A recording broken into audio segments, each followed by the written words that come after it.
Selamat belajar, simak sampai selesai pelajaran sederhana yang diuraikan. Like dan subscribe ya. Selamat menyaksikan.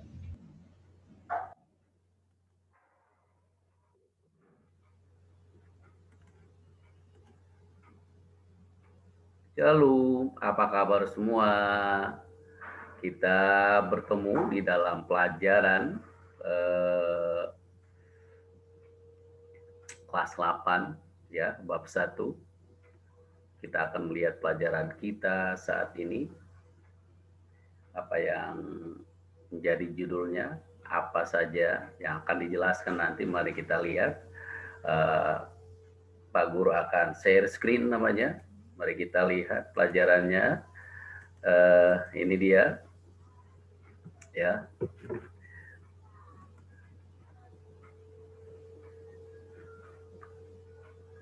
Ya, kita lihat di layar saat ini sudah ada di situ. Ya. Ya. Pelajaran agama Kristen kelas 8 bab 1 ya. Apa judulnya? Nah, ini judul pelajaran kita. Apa itu iman? Iman itu apa ya? Ini bacaan Alkitab kita lihat di dalam Ibrani 11 ya, ayat 1. Ibrani 11 ayat 1. Iman adalah dasar dari segala sesuatu yang kita harapkan dan bukti dari segala sesuatu yang tidak kita lihat. Dasar segala sesuatu yang kita harapkan, bukti dari segala sesuatu yang tidak kita lihat. Nah, sebelum kita lanjut ke berikutnya, kita bernyanyi dulu ya. Mungkin ada yang sudah tahu lagunya, ada yang belum, kita belajar bersama ya. Pak Guru juga sedang belajar ini. Lagunya Tuhan tak pernah janji, langit selalu biru. Ya, 1, 2, 3. Tuhan tak pernah janji, langit selalu biru. Tetapi Dia berjanji, selalu menyertai.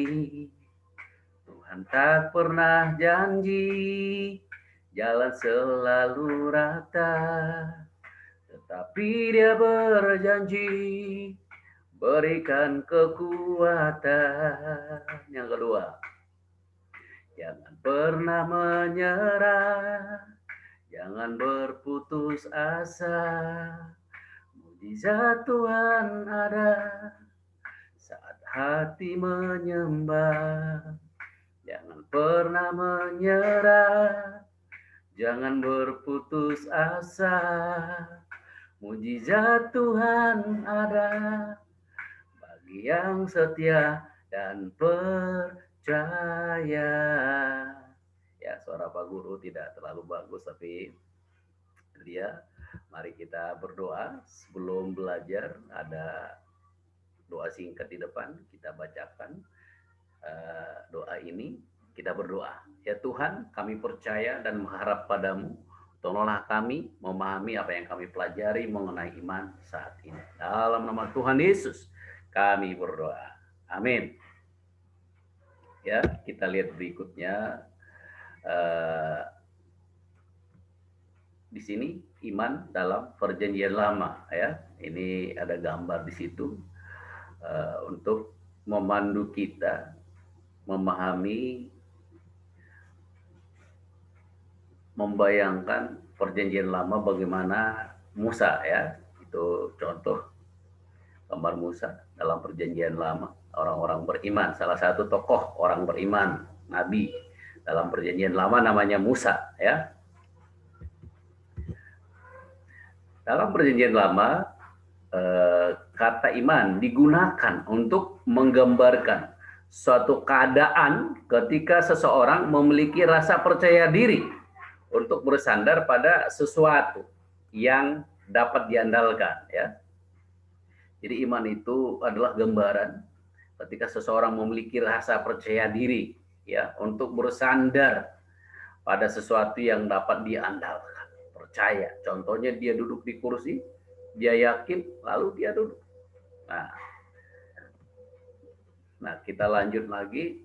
Apa saja dalam perjanjian lama penjelasannya mengenai iman. Nah, kata iman dalam bahasa Ibrani yang pertama di sini emunah.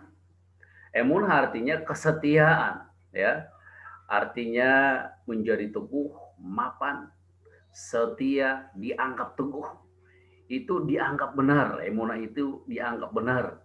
Percaya, aman. Berarti dia memegang teguh janji, ya.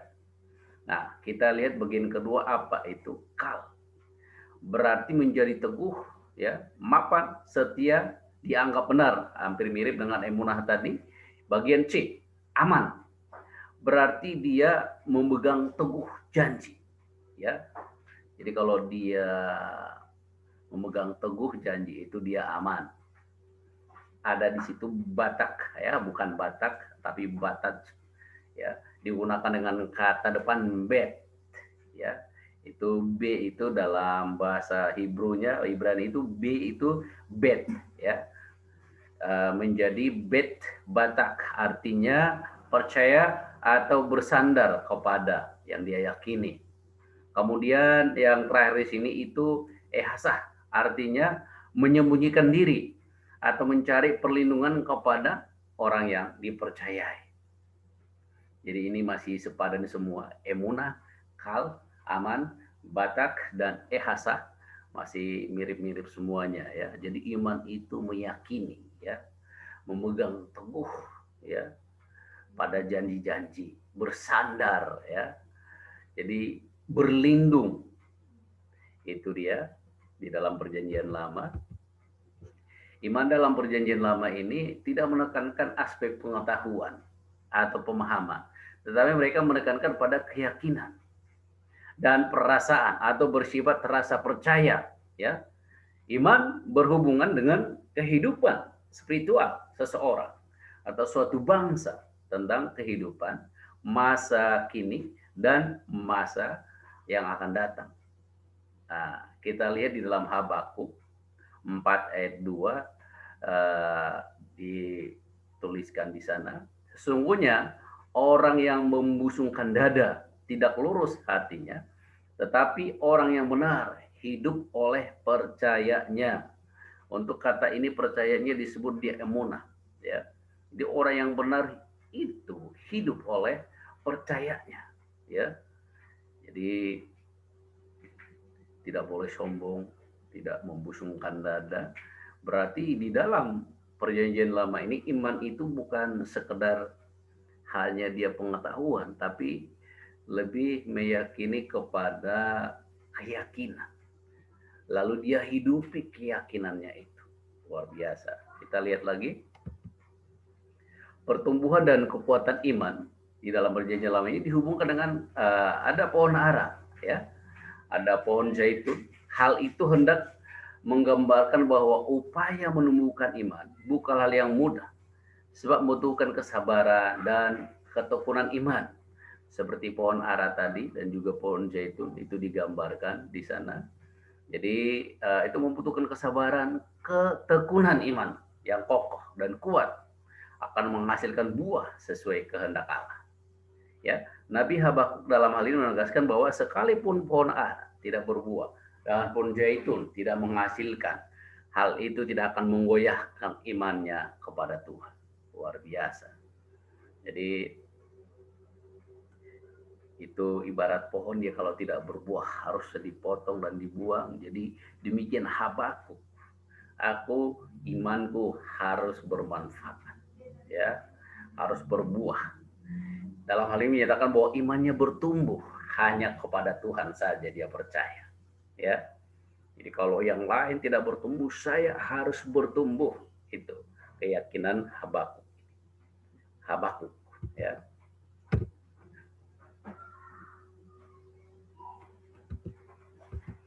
Nah, kita maju ke berikutnya, itu tadi dalam perjanjian lama. Sekarang kita masuk pada bagian D, iman dalam perjanjian baru. Perjanjian baru itu ada Dalam perjanjian lama, di perjanjian lama ada 39 kitab, perjanjian baru 27 kitab. Iman dalam perjanjian baru ini kita akan melihat tidak bahas semua, tapi dirangkum apa saja kira-kira iman ini yang dijelaskan dalam perjanjian baru. Mari kita lihat. Ya, iman dalam kitab perjanjian baru. Apa saja itu? Bahasa aslinya menggunakan bahasa Yunani, ya. Kemudian diterjemahkan ke dalam berbagai bahasa. Dalam bahasa Yunani merupakan kata sifat. Kata kerjanya adalah percaya. Kedua kata ini digunakan untuk menggambarkan hubungan antara manusia atau umat atau seseorang dengan Allah yang dipercayainya. Ya, bahasa Yunani yang digunakan ialah pistis untuk kata iman. Apa itu pistis? Kita lihat, kata percaya diterjemahkan dari kata ini mengandung makna. Yang pertama di sini, satu, percaya dan menerima suatu kebenaran. Yang kedua, mempercayakan diri atau mengandalkan. Jadi ketika dia beriman, dia mempercayakan diri, kemudian mengandalkan yang dia percaya. Kemudian orang beriman ini juga dia setia kepada yang dia percayai. Kemudian 4, dia juga taat kepada yang dia percayai, yang dia imani, ya. Jadi kata pistis ini dalam bahasa Yunani klasik mengandung pengertian suatu kepastian berdasarkan kepercayaan dalam diri seseorang dan pengakuannya, bukan pengetahuan, sebagai hasil penelitian.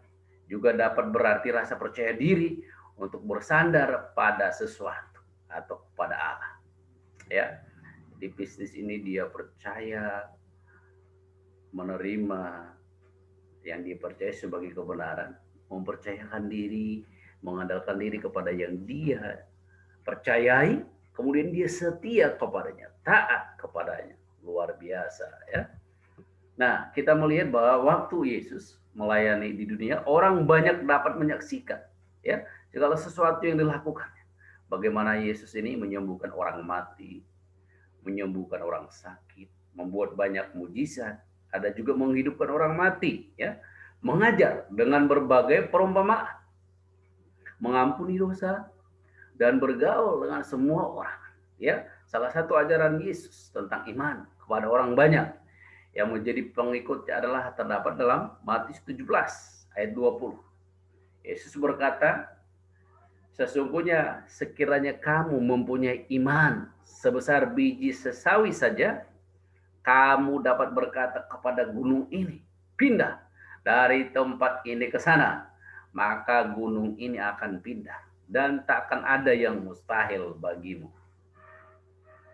Pertanyaannya, apa benar, ya, iman sebesar biji sesawi dapat memindahkan gunung?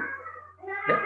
Yesus hendak mengajarkan bahwa iman yang sejati adalah iman efektif yang memberikan hasil, sebab iman bukanlah sebuah kekuatan, melainkan percaya kepada Allah. Tuhan Yesus mengajarkan melalui biji sesawi sebagai perumpamaan, sebagai simbol yang kecil, bahwa walaupun biji itu kecil, sebagai penggambaran, sebagai contoh bahwa betapapun kecil iman seseorang sangat berarti dan efektif, ya, di dalam kehidupan seseorang. Jadi itu berarti bahwa dikatakan juga nanti bahwa iman itu dinamis, ya, sampai biji sesawi itu sangat kecil. Ada orang menjelaskan bahwa biji sesawi itu ketika seperti tepung, kita bernapas, nah dia bisa terbang, gitu ya, saking kecilnya biji sesawi itu. Nah, kita masuk pada poin berikutnya, iman adalah anugerah. Anugerah ini dalam bahasa Inggris grace, ya. Grace itu anugerah, pemberian, tidak bisa dibeli, ya, seperti itu, ya. Jadi iman itu adalah anugerah, pemberian. Kita lihat, iman adalah anugerah, artinya bahwa iman adalah pemberian Tuhan. Sejak Adam dan Hawa, ya, tidak menaati perintah Tuhan, hubungan dengan Tuhan terpisah, sehingga Tuhan mengirimkan anaknya yang tunggal, mengirimkan Yesus, agar setiap orang yang percaya kepada Yesus kepadanya tidak binasa, melainkan beroleh hidup yang kekal. Nah, ini terdapat dalam Yohanes 3:16 ya. Karena begitu besar kasih Tuhan akan dunia ini bagi orang berdosa, Dia mengirimkan Yesus. Sehingga Dia disalibkan, mati untuk menebus. Karena di zaman perjanjian lama, zaman para nabi, kalau dosanya mereka bersalah, mereka mempersembahkan korban ya. Kalau dia imam, dia bersalah, dia korbankan sapi. Kalau dia kepala rumah tangga, seorang bapak, dia mempersembahkan domba. Bayangkan kalau kita saat ini masih berlaku hal itu, mungkin semua manusia akan masuk neraka, terutama orang miskin yang tidak mampu membeli domba untuk dibawa ke bait suci, dipersembahkan di sana untuk penebus salah mereka. Jadi orang miskin tidak akan masuk surga jika dipersembahkan, masih berlaku mempersembahkan korban penebus salah. Tapi karena kasih sayang Tuhan, karena begitu besar kasih Tuhan, kasih Yesus, sehingga Ia mengaruniakan anaknya yang tunggal, supaya setiap orang yang percaya kepadanya tidak binasa, melainkan beroleh hidup yang kekal. Jadi kita akan berkata, puji Tuhan, terima kasih Tuhan, ya, terima kasih atas kebaikan. Kita patut bersyukur karena kebaikan Tuhan. Karena kalau kita bersalah harus mempersembahkan domba. Ya, di zaman ini sungguh sangat ribet, dan itu ada bulanan gitu ya, ada mingguan dipersembahkan ya. Sehingga kita bersyukur dengan pengorbanan Yesus ini. Kita meyakininya, mempercayainya, kita mau. Jadi seolah-olah Yesus berkata, kamu mau dimaafkan? Saya mau. Tentu saja para pendengar, para siswa sekalian mau. Katakan amin. Ya, saya mau diampuni, kamu mau diampuni. Nah, kita masuk pada bagian D. Katakan di sini bahwa iman itu dinamis. Ya, apa itu artinya dinamis? Ini sesuatu, dia lawan kata dari statis. Statis itu diam seperti batu, ya. Dia diam, benda mati. Nah, iman itu hidup, dinamis, ya. Dia memiliki perkembangan, bahkan bisa juga menyusut, ya. Menyusut bila tidak dipelihara, berkembang bila dirawat, ya. Dinamis adalah sesuatu yang terus bergerak dan berkembang. Demikian dengan iman. Tidak diam tetapi terus berkembang, bahkan mengalami perkembangan. Ya, seperti di gambar ini tadi, bahwa ada gambar biji di sana. Dia biji tadi itu dia bertumbuh dan berkembang. Itu dinamis, ya. Segala sesuatu yang bertumbuh itu bergerak, mengalami perkembangan, itu disebut dinamis. Demikian juga dengan iman. Tadinya kita tidak mengenal siapa Tuhan. Nah, seperti ini juga kita belajar ini, kita sedang ada di dalam dinamis, ya, mengalami perubahan. Tadinya kita nggak tahu apa itu persembahan korban untuk apa. Sekarang iman kita ditambahkan melalui belajar ini agar kita memiliki iman yang dinamis, ya. Ini memupuk, menyiram, ya. Jadi perbanyaklah belajar agar imannya lebih kuat, ya. Keyakinannya lebih kokoh, sehingga rasa syukur kita, terima kasih Tuhan, aku bisa bernapas, aku bisa hidup, ya. Rasa syukurnya lebih dahsyat. Kita lanjutkan lagi share screen kita. Ini tadi, ya, ini di luar aku kamu tidak bisa berbuat apa-apa, kata Tuhan Yesus. Jadi kita harus tetap berpegang teguh pada Yesus. Kita lihat slide berikutnya. Kita sudah masuk pada penutup, ya.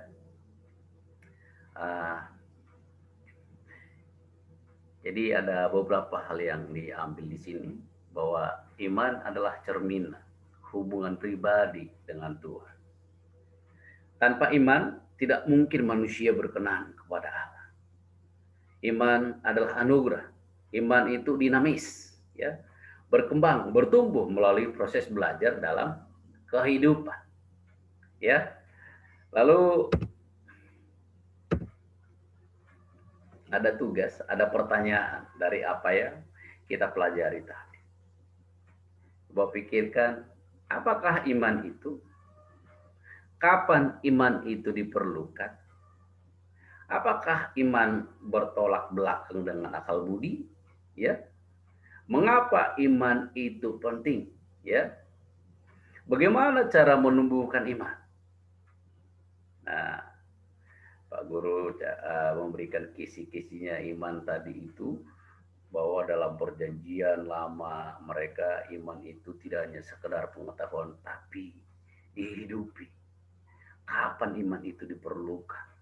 Iman itu diperlukan sejak kita paham, sejak kita mengerti, ya, bahkan turun temurun, ya.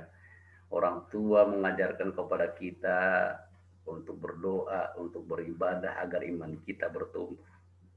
Tadinya kita tidak tahu doa Bapak kami, tadinya kita tidak tahu, ya, berdoa, tapi kita diajarkan iman itu diperlukan. Apakah iman bertolak belakang dengan akal budi? Tidak juga. Jadi akal budi menolong iman, iman menolong akal budi kita. Saling mempengaruhi. Mengapa iman itu penting? Nah, ini nanti dijawab sendiri. Bagaimana cara menumbuhkan iman? Tadi Pak Guru sudah kasih tahu bahwa kita perlu banyak belajar. Ya, kita perlu banyak belajar. Jadi di akhir pelajaran ini seperti biasa kita berdoa agar Tuhan simpulkan, Tuhan nyatakan yang belum kita pahami. Mari kita berdoa. Ya Tuhan, hari ini kami belajar memahami iman, dan kami sebagai orang beriman agar bertumbuh memiliki iman yang dinamis, semakin kuat, semakin kokoh dalam Tuhan. Dalam nama Yesus kami berdoa. Amin. Ya, demikian pelajaran kita. Sampai bertemu di lain waktu, di berikutnya, di pelajaran berikutnya. Ini baru bab 1, pas 8. Ya, semakin semangat. Belajar terus. Belajar itu seumur hidup. Sampai bertemu, Tuhan memberkati. Amin.